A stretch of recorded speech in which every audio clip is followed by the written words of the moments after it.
Hello guys, welcome back to my channel Pooja Garak official. আপনারা সবাই কেমন আছেন? আশা করি খুব ভালো আছেন। আমিও খুব ভালো আছি। আজকে আবার চলে এসেছি একটা নতুন ব্লগ নিয়ে। আজকের ব্লগটা একটু আলাদা অন্য দিনের থেকে। একদিকে হতে পারে আনবক্সিং ব্লগ, আর অন্যদিকে হতে পারে কোজাগরী লক্ষ্মী পুজোর দিন দেওয়া মাকে সারপ্রাইজ। আর নতুন বাড়িতে শিফট হওয়ার পর থেকেই বলছিল যে একটা সিংহাসন হলে ভালো হতো ঠাকুরের জন্য। তো অনেক খোঁজাখুঁজির পর একটা পেয়েছি, কারণ এখন যে ফেন্সি সিংহাসনগুলো আছে না, তাতে জায়গাটা একটু কম, কিন্তু মায়ের ঠাকুর অনেক বেশি, তাই অনেক খোঁজাখুঁজির পর একটা পেয়েছি। সেটা ডেলিভার হয়েছে আজ।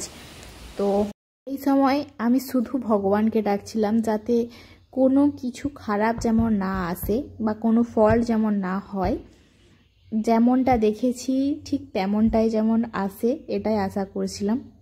প্যাকেজিং দেখে মনে হয় না কোনো কিছু জিনিসের ক্ষতি হয়েছে বলে। এবার দেখা যাক কেমন এসেছে।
তো আনবক্সিং কমপ্লিট, সমস্ত কিছু খুব সুন্দর এসেছে, একদম পারফেক্ট। এরপর কোম্পানি থেকে লোক আসবে এগুলো ম্যানেজ করে ঠিকভাবে লাগিয়ে দেওয়ার জন্য। দুপুরের দিকে দুজন কাকু এসেছিলেন এটা সেট করে দেওয়ার জন্য। আর হ্যাঁ, আপনাদের এখনও এটা জানানো হয়নি যে এটা আমি কোথা থেকে অর্ডার দিয়েছি। এটা আমি অর্ডার দিয়েছিলাম ফ্লিপকার্ট থেকে। 10 দিনের মধ্যে ডেলিভারি হয়ে গিয়েছিল। আর এখানে দেখিয়েছিল 15 থেকে 16 দিনের মধ্যে ডেলিভারি হবে, কিন্তু না, 10 দিনের মধ্যে হয়ে গিয়েছিল। আর দেখিয়েছিল এটা সেট করতে যাওয়ার জন্য কোম্পানি থেকে সার্ভিস দেবে 4 থেকে 5 দিনের মধ্যে, কিন্তু না, সেই দিনে এসে গিয়েছিল। খুব ফাস্ট, যেটা আমি একদমই আশা করিনি যে এত ফাস্ট ডেলিভার হবে। আবার কোম্পানি থেকেও খুব তাড়াতাড়ি লোক আসবে। আমি ভেবেছিলাম 3 থেকে 4 দিন তো লাগবেই, কিন্তু না, ভগবানের কৃপায় একদিনেই লেগেছে। আর এই যে আমি আর আমার মা এখানে দেখছিলাম কিভাবে কি করছে কাকুরা, খুব কুইকলি কাজ করছে। আর আপনাদের যদি এই স্টাইলের সিংহাসন পছন্দ হয়ে থাকে তাহলে অবশ্যই আমাকে কমেন্টে জানাবেন, আমি লিংক শেয়ার করব আপনাদের সাথে। দেখুন কাকুরা খুব তাড়াতাড়ি কাজ করে ফেললো, মুহূর্তের মধ্যেই ফিনিশড করলো। আমি তো ভাবতেই পারিনি যে এত তাড়াতাড়ি কমপ্লিট করবে। শেষে বলেছিল যে দেখে নিতে ঠিক আছে কিনা, একদম পারফেক্ট হয়েছে বললাম। আর এই যে তার ফাইনাল লুক, আপনাদের কেমন লাগছে কমেন্টে জানান। ততক্ষণে আমি পুজোর সমস্ত কাজটা সেরে নিই, এখানটায় সেট করা হবে ভেবেছি। তারপর অনেক কষ্টে এই যে সেট করে নিয়েছি।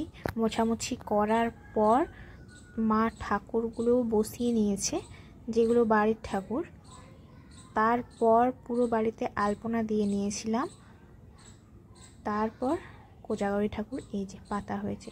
আর বাড়ির ঠাকুরগুলো মা পুজো করে নিয়েছিল সকালে, আর রাতে হবে এই যে কোজাগরী ঠাকুরের পুজো। এই হচ্ছে আমাদের ঠাকুর, এখানে আজ কোজাগরী পুজো হবে।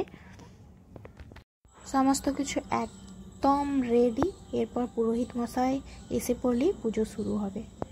এই যে আমাদের এখানে পুরোহিত মশাই এসে পড়েছেন আর পুজো শুরু হয়ে গেছে। আর মা এখানে দেখিয়ে দিচ্ছিলেন কোথায় কি রেখেছে, গড়া সুপারি, পান, এইসব জিনিসগুলো কোথায় রেখেছে একটু দেখিয়ে দিচ্ছিলেন। আপনাদের ওই দিনটা কেমন কেটেছে আমাকে অবশ্যই কমেন্টে জানাবেন।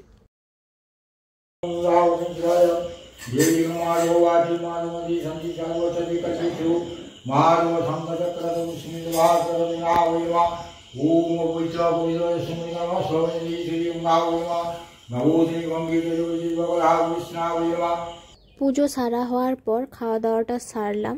আজ এই পর্যন্তই, দেখা হচ্ছে নেক্সট কোনো ব্লগে। Thanks for watching, tata, take care.